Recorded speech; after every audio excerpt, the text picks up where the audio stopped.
네, 박근혜 대통령 탄핵 소추안 발의에 특검, 국정조사까지 대한민국의 운명가를 역사적인 한 주가 시작됐습니다. 네, 새누리당에서는 비상대책위원회 구성이 가시화하는 모습입니다.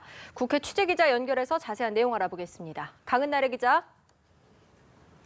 네, 새누리당은 분당 사태와 같은 당 파국은 일단 피한 모습입니다. 원유철, 정우택, 홍문종 의원 등 주류 측과 김재경, 나경원, 주호영 의원 등 비주류 측이 비대위원장 후보를 놓고 최종 담판을 벌였는데요. 후보 3인을 비주류에서 추천받고 의원총회 안건으로 올리기로 했습니다. 비대위원장이 비대위 구성에 전권을 갖는다는 내용도 합의안에 포함했습니다. 비대위원장은 당회 인사로 가닥이 잡히는 모양새인데요. 임명진 목사 외에 김영호 전 국회의장과 조순영 전 의원, 김황식 전 국무총리, 손학규 전 민주당 대표 등이 두루 거론되었습니다. 합의사항을 당 지도부가 받아들인다면 비대위 체제 전환은 속도를 낼 것으로 보입니다.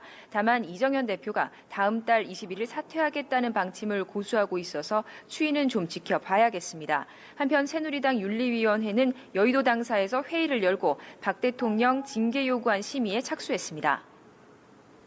자, 이런 가운데 야3당은 오늘 각 당별로 탄핵안 자체 초안을 완성한다고요? 네, 그렇습니다. 내일 단일 탄핵안 도출에 앞서서 오늘 야3당이 각 당별 초안을 완성할 계획입니다. 일단 더불어민주당과 국민의당이 자체안에 제3자 뇌물죄를 포함하기로 하면서 단일 탄핵안에도 적시될 가능성이 높아졌습니다. 국민의당 박지원 비상대책위원장은 회의에서 새누리당 의원 60여 명이 탄핵안에 찬성한다고 들었다고 말했는데요. 이와 관련해 새누리당 조원진 의원이 여당 분열을 위한 거짓말이라고 비판하는 등 반발이 일기도 했습니다. 야권은 탄핵안 추진에 속도를 냄과 동시에 막판 퇴진 압박에도 들어갔는데요. 민주당과 국민의당 중진 의원들이 대통령의 질서 있는 퇴진 방안과 총리 교체 등 국정 로드맵 논의를 위한 전원위원회 소집을 국회의장에게 요구했습니다.